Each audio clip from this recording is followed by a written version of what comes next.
दूसरे दिन से ही हरियाणा की आबो हवा दूषित हो गई है। प्रदूषण का जो स्तर है वो लगातार बढ़ गया है। जहां लगातार प्रशासन ने पटाखे जलाने पर बैन कर दिया था, पटाखे बेचने वालों पर भी कार्रवाई होगी ये कहा गया था, उसके बावजूद भी पटाखे जलाए गए और आज स्थिति हमारे सामने है। दिवाली के दूसरे दिन भी हरियाणा की आबो हवा जहरीली हो चुकी है। देश के सबसे ज्यादा प्रदूषित 20 शहर में प्रदेश के 11 जिले हरियाणा के शामिल हैं। ये काफी चिंता करने वाली बात है। लोगों को सांस लेने में तकलीफ हो रही है, लोगों की आंखों में जलन हो रही है। तस्वीरें आप देख सकते हैं, कोई भी बड़ा हादसा हो सकता है क्योंकि धुंध छाई हुई है। एक्यूआई लेवल लगातार बढ़ता चला जा रहा है और ये लोगों के लिए खतरे की बात है, चिंता वाली बात है। और इसमें चिंता करने वाली बात बिल्कुल सामने आ रही है क्योंकि कोई भी बड़ा हादसा रात में हो सकता है। आप तस्वीरें देखिए, ऐसा लग रहा है मानो कोहरा छाया हुआ है, लेकिन ये कोहरा नहीं है, ये हवा प्रदूषित हो चुकी है। अब लोगों का दम घुटना शुरू हो गया है क्योंकि जो सांस के रोगी हैं उन्हें काफी ज्यादा तकलीफ हो रही है। और एक सबसे बड़ी बात यह है कि देश के सबसे प्रदूषित 20 शहरों में प्रदेश के हरियाणा के 11 शहर शामिल हो गए हैं। ये चिंता करने वाली बात है। इन सभी शहरों का एक्यूआई 400 से अधिक हो गया है। आपको बताते चले, केंद्रीय प्रदूषण नियंत्रण बोर्ड की वेबसाइट पर शाम 7 बजे दिल्ली के बाद गुरुग्राम का एक्यूआई 477 दर्ज किया गया है। यानी कि जो प्रशासन ने तैयारियां की थी, जो प्रशासन ने इंतजाम किए थे कि पटाखे नहीं जलाए जाएंगे, पटाखे नहीं बेचे जाएंगे, एक समय तय कर दिया गया था दिवाली में कि आप इतने समय के बीच ही पटाखे जला सकते हैं। उसको लेकर के लोगों ने बिल्कुल भी प्रशासन की बात नहीं मानी और जमकर पटाखे फोड़े। इसी खबर पर ज्यादा जानकारी के लिए हमारे सहयोगी रवि हमारे साथ जुड़ गए हैं। रवि, कहीं ना कहीं पटाखों की आवाज के नीचे जो सरकार के आदेश थे वो दबते हुए नजर आए हैं, जिसके बाद हमें ये तस्वीरें देखने को मिल रही हैं। रवि, मेरी आवाज आ रही है? प्रवीण, मेरी आवाज आ रही है?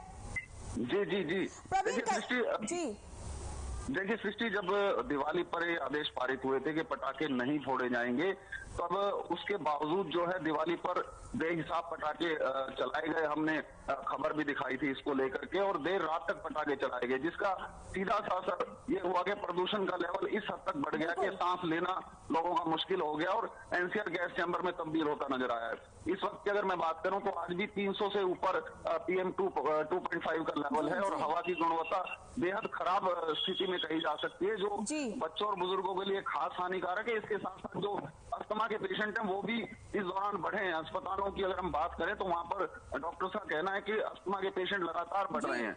ये सब इस प्रदूषण की वजह से है और इस प्रदूषण में अभी कोई कमी होती दिखाई नहीं दे रही है, क्योंकि जब तक ऐसा मानना है लोगों का कि जब तक एक बारिश नहीं होगी तब तक ये प्रदूषण इसी तरह लोगों को परेशान करेगा। प्रवीण, एक सबसे बड़ी चिंता करने वाली बात यह है कि देश के सबसे ज्यादा प्रदूषित 20 शहरों में प्रदेश के हरियाणा के 11 शहर शामिल हो गए हैं। जी बिल्कुल, देखिए यहाँ पर बात करें प्रदूषण के लिए अकेले पटाखों को जिम्मेदार नहीं ठहराया जा सकता। इसके अलावा जो इंडस्ट्रीज हैं उनसे निकलने वाला धुआं, बिल्कुल ट्रैफिक की समस्या है, जो ट्रैफिक जाम और ट्रैफिक की जो समस्या है एनसीआर में, वो भी प्रदूषण का बहुत बड़ा कारण है। लेकिन प्रवीण, कहीं ना कहीं सोचने वाली ये बात है क्योंकि अभी भी लगातार लोगों को परेशानियां हो रही हैं और कोई भी दुर्घटना हो सकती है क्योंकि धुंध छाई हुई है, एक्यूआई लेवल लगातार बढ़ता चला जा रहा है। जी बिल्कुल, देखिए अगर हम अभी सड़क की बात करें तो सड़क पे विजुअलिटी काफी कम दिखाई देती है। स्मोक के कारण जो है वाहनों को चलाने में भी दिक्कत होती है। और स्मोक को छटने में सुबह के वक्त जब हम देखें अगर 7 बजे और 8 बजे के आसपास, तो ये स्मोक काफी ज्यादा होता है। धूप निकलने के बाद जरूर इसमें थोड़ी सी कमी आती है, लेकिन शाम होते होते ये दोबारा बढ़ जाता है, क्योंकि जैसे जैसे हवा ठंडी होती है उसके हिसाब से ये स्मोक ऊपर नहीं उठ पाता। ठंडी हवा इसको नीचे ही दबा देती है और धूप निकलने पर जरूर थोड़ी सी राहत मिलती है कि स्मोक थोड़ा कम होता है, लेकिन जैसे टेम्परेचर डाउन होता है ये स्मोक फिर से नीचे की ओर दिखाई देता है। प्रवीण, प्रशासन इसको लेकर क्या इंतजाम किए हैं, कैसे लोगों को राहत मिलेगी? देखिए, प्रशासन अपनी ओर से लगातार प्रदूषण को कम करने के प्रयास कर रहा है। जैसे लगातार पेड़ों पर पानी का छिड़काव किया जा रहा है ताकि उनसे धूल मिट्टी हटाई जा सके, और जो व्यस्तम रोड है उन पर भी पानी का छिड़काव किया जा रहा है। इसके साथ ग्रेप लागू कर दिया गया है। इसके तहत जो है फैक्ट्रियों में जनरेटर चलाना अलाउड नहीं है, और कंस्ट्रक्शन वर्क जो है उन पर हालांकि रोक तो नहीं लगाई है, लेकिन उन्हें हिदायत दी गई है कि वो ग्रीन कपड़ा लगाकर कंस्ट्रक्शन करे ताकि वहां से उड़ने वाली धूल वातावरण में ना मिल पाए। तो प्रशासन की तरफ से लगातार कोशिशें हो रही हैं, और देखने वाली बात यह होगी कि उनका असर कितना होता है। बिल्कुल प्रवीण, लेकिन कहीं ना कहीं प्रशासन के साथ साथ लोगों की भी जिम्मेदारी बनती है कि वो पर्यावरण को बचा कर रखे, कि उनकी तरफ से जितनी कोशिशें हो पाए उन्हें करनी चाहिए। बिल्कुल, देखिए, साफ तौर पर जब तक पब्लिक का सहयोग सरकार के साथ नहीं होगा तो इस समस्या से निपटना बड़ा मुश्किल है। अभी भी कई जगह देखा जाता है कि कुछ लोग कूड़ा तक जला देते हैं, जो बेहद खतरनाक होता है। प्रदूषण में बेहद खतरनाक अहम रोल निभाता है, क्योंकि उससे उठने वाला धुआं जो है वो स्वास्थ्य के लिए बहुत ज्यादा खतरनाक है। लेकिन फिर भी कुछ लोग नहीं मानते हैं। हालांकि प्रशासन चालान भी करता है, और जिस तरह से अभी मैंने कंस्ट्रक्शन का बताया, तो कई कंस्ट्रक्शन साइट ऐसी हैं जो इन नियमों का पालन करने में कहीं ना कहीं चूक करती हैं और धड़ल्ले से धूल उड़ाती हैं। तो ये सबको समझना होगा सरकार के साथ साथ कि सब मिलकर अगर हम इसको कंट्रोल करने की कोशिश करेंगे तभी इस प्रदूषण से हमें राहत मिल पाएगी। बहुत बहुत शुक्रिया प्रवीण तमाम जानकारी के लिए आपका। तो दिवाली के दूसरे दिन भी हरियाणा की हवा जहरीली रही। देश के सबसे ज्यादा प्रदूषित 20 शहरों में प्रदेश के 11 जिले शामिल हैं। इन सभी शहरों का एक्यूआई 400 से अधिक हो गया है। चिंता करने वाली बात है, और तस्वीरें आप सभी के सामने है। तस्वीरें आप देख सकते हैं किस तरीके से एक्यूआई लेवल बढ़ चुका है। लोगों को अब सांस लेने में तकलीफ हो रही है, लोगों की आंखों में जलन हो रही है।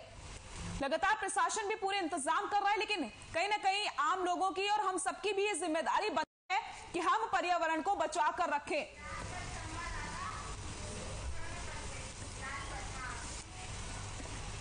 और इसी खबर पर ज्यादा जानकारी के हमारे सहयोगी लाजपत सोनीपत से जुड़ गए हमारे साथ। लाजपत, लगातार जो आबो हवा है वो दम घोटू होती चली जा रही है, प्रदूषण बढ़ता चला जा रहा है, क्या कुछ जानकारी मिल रही है?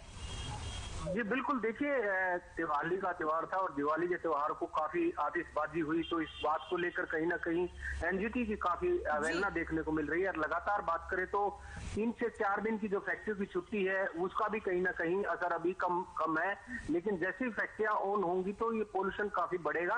और जो दम घोटू पोल्यूशन है ये कहीं ना कहीं लोगों के लिए आफत बनता हुआ नजर आ रहा है, क्योंकि नजर इसलिए कि जो लोग हैं अस्थमा के मरीज हैं, जो लोग जिनको सांस लेना होता है या जीव जंतु हैं, वो प्रभावित हो रहे हैं। लगातार जो है एनजीटी की अवहेलना देखने को मिल रही है। ऐसे में एनजीटी को ठोस कदम उठाने होंगे, क्योंकि अब जैसे मौसम बदल रहा है, मौसम बदलते हुए जैसे फैक्ट्रियों का लगातार पोल्यूशन देखने को मिलेगा। अब एनजीटी की अवहेलना लोग लगातार देखने को मिलेंगे। आने वाला वक्त बताएगा कि एनजीटी इस पर कितने सख्त अपनी सख्ताई दिखाता है, क्योंकि लगातार जैसे पोल्यूशन बढ़ रहा है काफी दिक्कत है, क्योंकि अस्थमा के और जो एलर्जी के लोग हैं उनके लिए सांस लेना काफी आफत है, क्योंकि कोरोना से पहले ही देश जूझ रहा है, लोग पहले ही परेशान है। कोरोना की वजह से भी लोग परेशान है, क्योंकि अब जो मौसम भी चेंज हो रहा है तो कहीं ना कहीं डेंगू, मलेरिया और अनेक तरह की जो बीमारी लोगों के अंदर पनप रही है, तो कहीं ना कहीं लोगों को सांस लेने में भी काफी दिक्कत हो रही है। ऐसे में दम घोटू जो सांस जो जिन लोगों को दिक्कत हो रही है, कहीं ना कहीं एनजीटी को ठोस कदम उठाने होंगे। जी बिल्कुल लाजपत, बहुत बहुत शुक्रिया तमाम जानकारी के लिए आपका। तो सबसे ज्यादा प्रदूषित 20 शहरों में हरियाणा के 11 जिले शामिल हो गए हैं। चिंता करने वाली बात है। अब आप सभी को भी जागरूक होने की जरूरत है और लगातार पर्यावरण को बचाने की जरूरत है। बुलेटिन में फिलहाल के लिए इतना ही। नमस्कार।